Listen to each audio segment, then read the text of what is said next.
Good morning. Good morning. Good morning. Welcome to Love Morning. Welcome to First Saturday's Love Morning. We're here to gather, share gratitude, connect.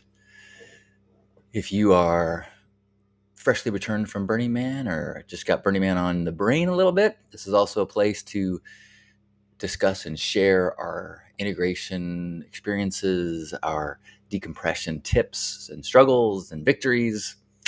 It's a place for love ambassadors to recognize that we're not alone. We're surrounded by like-minded, open-hearted people. That's the aha at Burning Man. And we should work on bringing that to the world. We should work on being the example to others as they are in the world so they can go, more of us, more of us. Finally, normal people.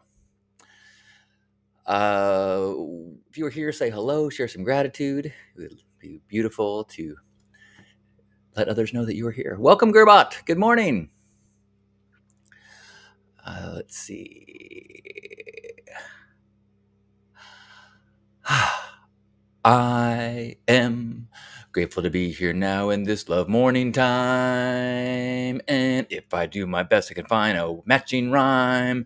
'Cause it's a time when we link about our gratitude and we share it together, which is a good for our attitude. And this song may not be the best I ever do, but if we do it together, then we've got you. Happy Love Morning.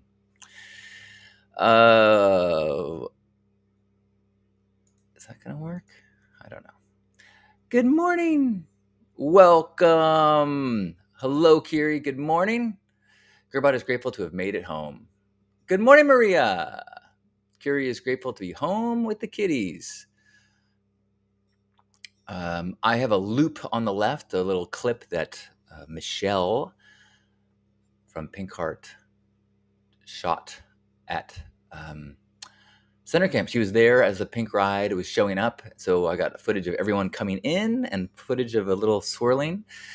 And I'll be sharing those as soon as I kind of get the rest of the footage that I've got. I'll try to clip something together. But I just really thought that was a kind of showcased our Love Morning vibe. That's swirling. That's what we're doing here. Good morning, Razorblade. Good morning, Rob.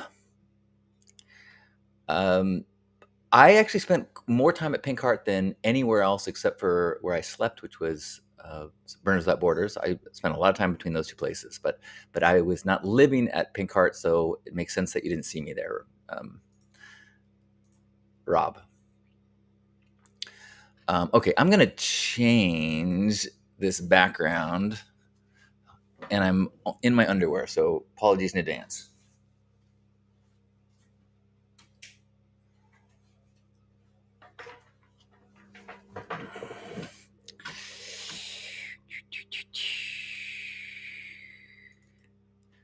There we go. Is that going to work? I wonder why is it. Huh, are you seeing the full screen? I am. Oh, let me try this. No, that's not what I wanted to do. How strange. Oh, very, very strange. Well, as long as. Oh, am I like partially on screen? Like not taking up the whole screen? That's what it looks like to me. I can't tell. Oh, there we go. Okay. Thanks for your patience. Gerbot is grateful for one last party tonight in San Francisco to close out my 2 months off. Woo! Great morning, Jason. Good to see you. Hello, Sarah. Sarah says, sorry to have missed you at the burn, but my burn was amazing, life-changing, avoiding the social media negativity. Bravo. And I should say that after I made the post and talked here about avoiding the negativity about Burning Man, I feel like I need to take some personal responsibility for giving it attention.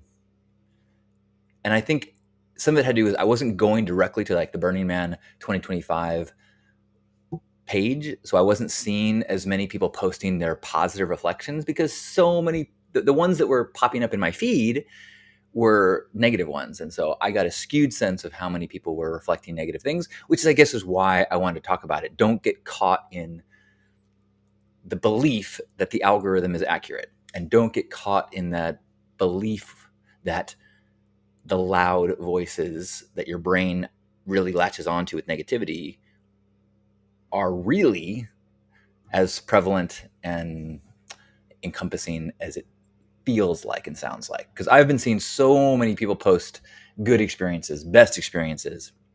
So many people have responded to my videos and my essay about it, saying like, "Oh my gosh, best ever! Oh, that's all I'm seeing is best ever. That's all I'm telling everyone. That's all I'm hearing." I'm like, okay, well, that is wonderful to remember, and that's why I have the integration group. If you'd like to join that, look for Post Burn Integration on Facebook. I was going to try to make it into a Signal group so that you could just participate without going to Facebook, but I didn't get anyone asking about it, and so I haven't given myself any extra work about it. But I'm thinking about that as making a text-based way of participating. If that's interest to you, let me know. Of course, if you're here, you're either using YouTube or Facebook, so you might not be as adverse to social media as some. Glad that you had a good time, Sarah. Good morning, Maria. Maria says, grateful for learning again what does feel good and what I enjoy. Kind of been disconnected so that I'm learning again. What a great awareness. When we are disconnected, that, I can be more connected, just to pay attention. I had a really, Lisa invited me to do a little theta, what's it called?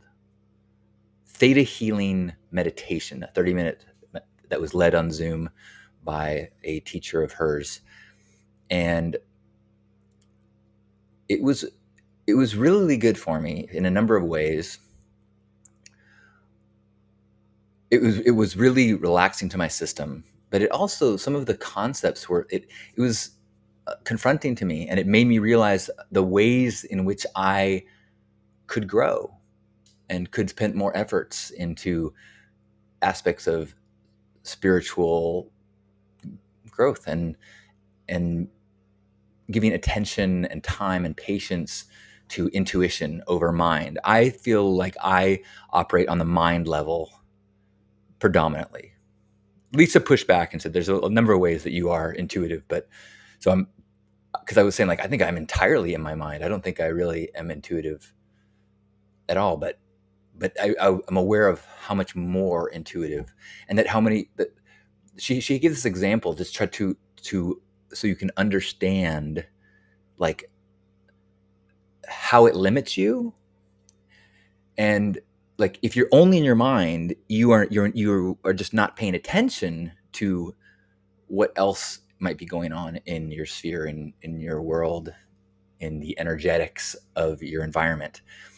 And she's like, well, imagine, if you go to a party and you're just like super into your social anxiety, and you're super like can't stop thinking about yourself and your anxiety. When you get home, if someone says, well, how was the party? Who was there? What was going on there? You'd be like, I have no idea. Because all you were obsessing about was your internal stuff. And if someone asks me anything about energetics or intuition level stuff, theta level stuff, which is this realm I don't really know much about, I don't know I'm like, I don't know, because I was kind of focused in my mind, and the mind can be very helpful and advantage and give us advantages, but it's intellectually, in the level of mind, I know that mind is very limited. There's so many forces in the world that operate beautifully and balanced and poetically without the mind's input. The majority of your body is working on levels that don't require your mind. This system, this regenerating system of heart beating, breathing, the levels of all the chemicals in in your lymph nodes. All of that is being regulated and done at a level that does not need mind at all. The ecosystems of the world does not require mind. Mind is what can kind of disrupt things and go, oh, what if we add this? What if we do this? Because it doesn't have access to the more energetic understanding of things. I'm not sure if that makes sense to anyone else. Barely makes sense to me, but I have a lot of practice with my mind and words and ideas in a mind level, and so that's what I often function on. But I'm aware, as you are, Maria, in ways that I am disconnected to possibilities, places that move slower, that require more patience, that require more listening. Good morning. Good morning, Silver. Thanks for being here. Good morning.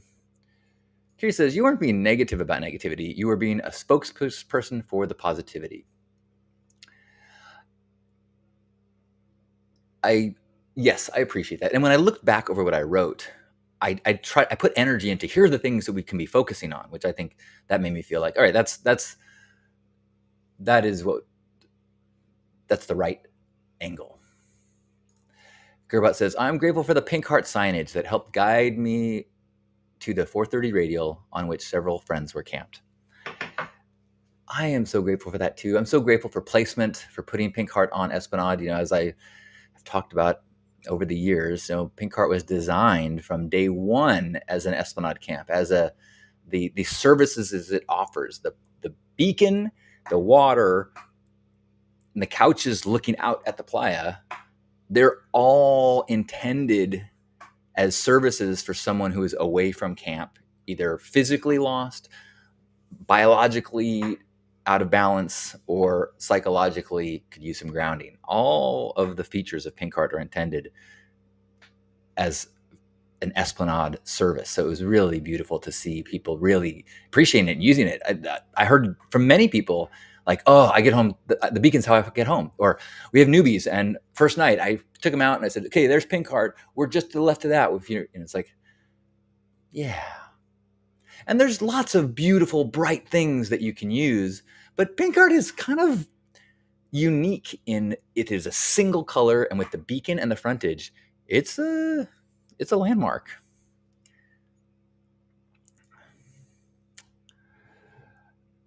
Glacius says, the privilege to complain about the most amazing art experience in the world, about the most amazing art experience is a first world problem that needs a hug. Yeah, that is so true. And that's one of the reasons why we try to just get some perspective, and because it's so. Someone in a comment on the YouTube archive of me talking about that, they're like, why you put so much pressure on everyone to be so happy-go-lucky? Sometimes not everyone is happy all the time. I'm like, or like for introverts, that we don't want to just be happy all the time. And I was like, well, I don't like. This should be a conversation because I'd like to understand better how you feel like I'm putting pressure. I do advocate focusing on your blessings over complaining, but that's part of a fundamental philosophy that has nothing to do with introversion or extroversion. And I think when you are reflecting on Burning Man, I'm not saying don't complain or don't be upset. Yesterday we had someone who had a very important e-bike stolen during the temple burn, and the combination of all those factors was just too horrific for them to let go of. It was a lot of anger, and it's okay to be that angry.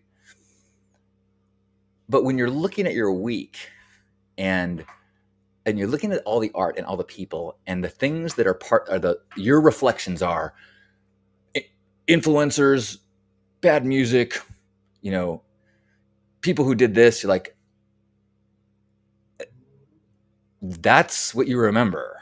Or are you being a little lazy with your thinking and letting the dominant look for things wrong part of your evolutionary mind just flare up, and not putting the discipline into going, oh wait, and there was this one piece of art that, or oh, and I had this experience where someone gave me this out of the trash fence, or oh, and then this happened.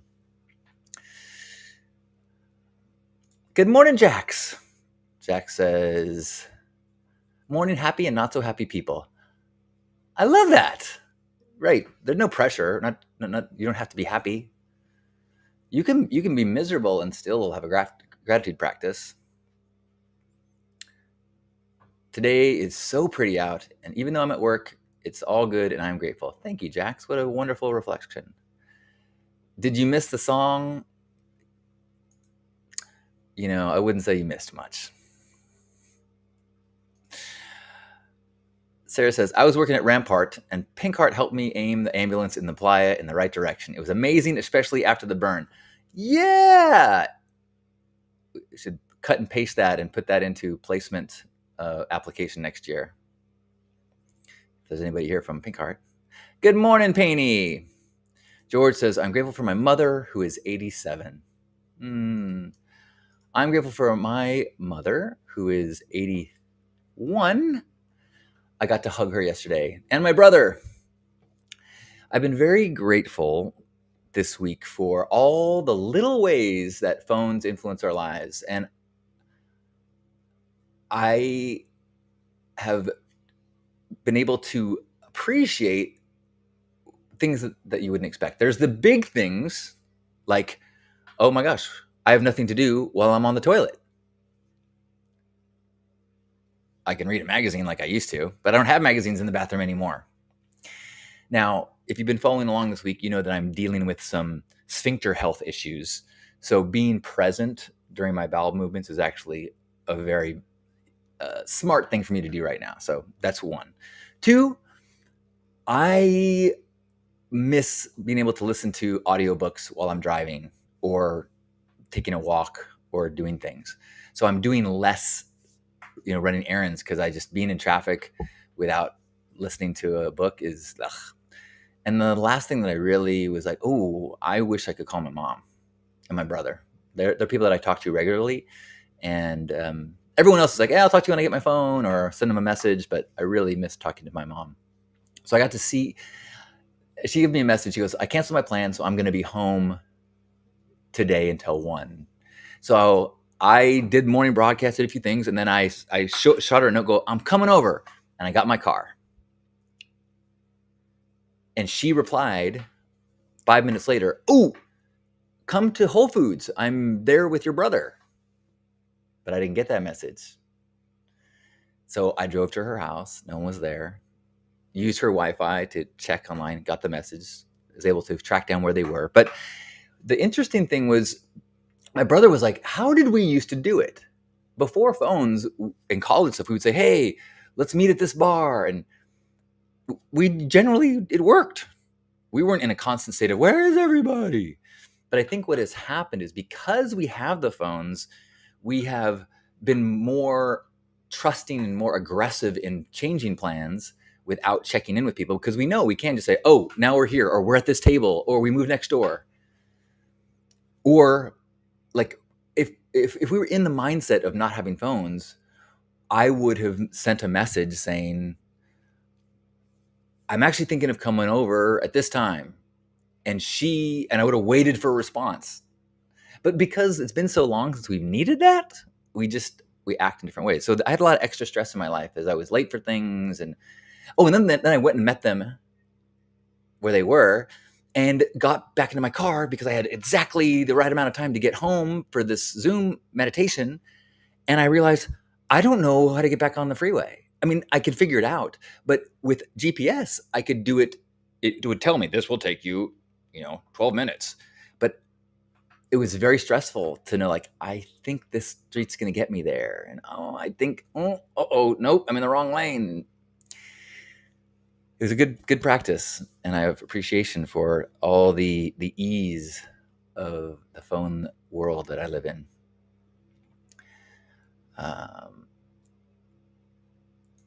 Leland saying that the BWB lantern was my beacon more than a few times. Definitely for me. I did. There was so many little efforts in our camp that you know, I I I was meeting so many people. I didn't know who had done what, and but yeah, they had a tall, bright beacon at BWB. There's a lot of things that BWB did that are just really like top tier, if possible. A theme camp can do this, and they had a lot of people who did some really awesome stuff. That was one. Yeah, I didn't even know they were going to have that, but yeah, we had a between the pink heart and the beacon of BWB. Those were very distinguishable landmarks from very far away at night. Good morning, Brent. Jack says I would be super happy to go to Burning Man. Life will move me that way. Life will move me that way. That sounds like a beautiful affirmation. Good morning, Mingle. I love you too. Thanks for being here. I'm glad that you are. I think you're home safe. Gerbot says, we become so reliant on our phones these days. That's why I roll with 2 backups. Yeah, I mean, on the flip side, I'm gonna really try when I get my phone today. It's supposed to be here today. Thank you, Kiri. It I'm going to try not to go back to the same level of phone use that I had, because it really is refreshing, and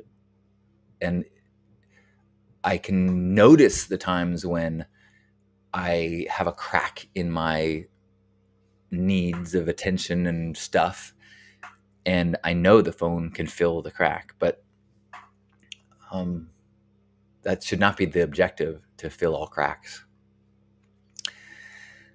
Well, today is First Saturday, so I'm going to go downtown in the very hot day for San Diego and give away clothes and food and care packs. We're going to have cold lemonade today. So I'm looking forward to being of service. I encourage you to find some way to be of service today on this beautiful first Saturday. Carl says, now that the burn is over, are there any conclusion or theories about why ticket sales were down? I don't think that we have any clarity. There's a number of factors that I think have been discussed, but we don't know exactly what the numbers are either. There's also general economic things going on. I heard some things that people have told me recently that they're like, oh, okay, that makes sense. That the movie industry in Hollywood has had a few tough years with strikes and things, and that there's a lot of people who often had Hollywood money to build things are sat this year out.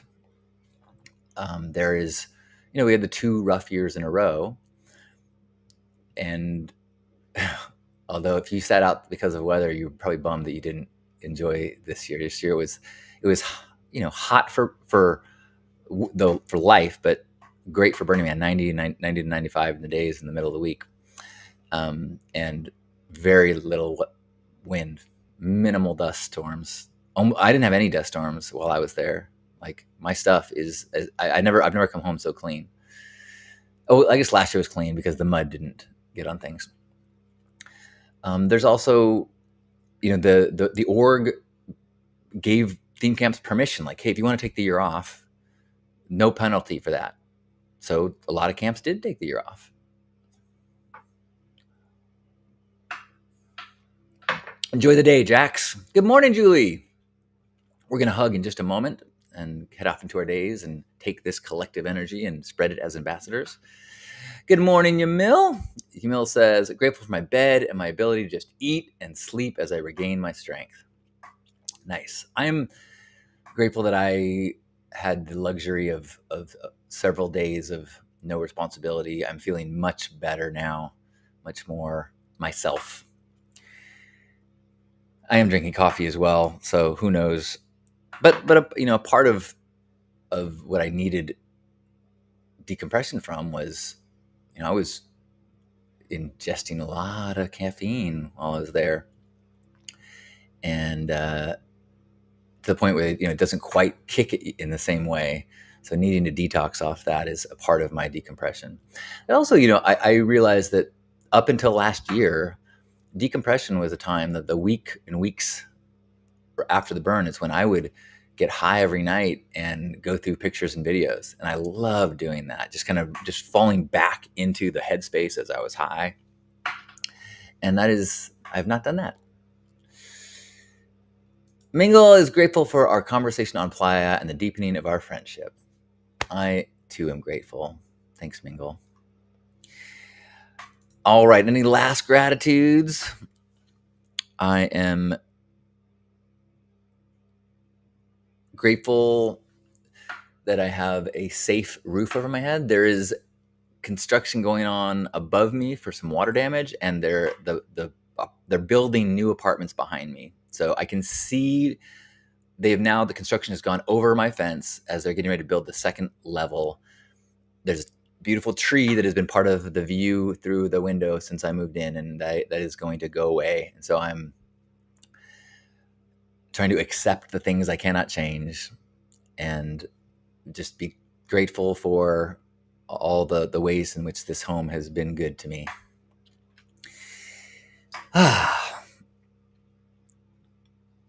Wherever you are, let's give ourselves a hug, give a squeeze to one another, feel ourselves sinking into this place of a shared experience, amplifying one another's gratitudes, feeling connected, remembering that we are surrounded by like-minded, open-hearted people, and that we have the ability and maybe even the responsibility to try to turn up our 10 principles dials inside of us and be more radically self-expressive and be more radically inclusive, and see if we can be the examples, push ourselves to be more of who we want to be, who we know we are, and know that we are collectively there to support and cheerlead one another as we do so. So let's take a deep breath in, take a squeeze.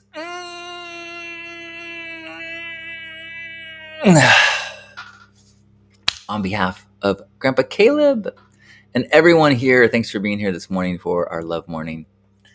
Enjoy your first Saturday. I will see you soon. Love you.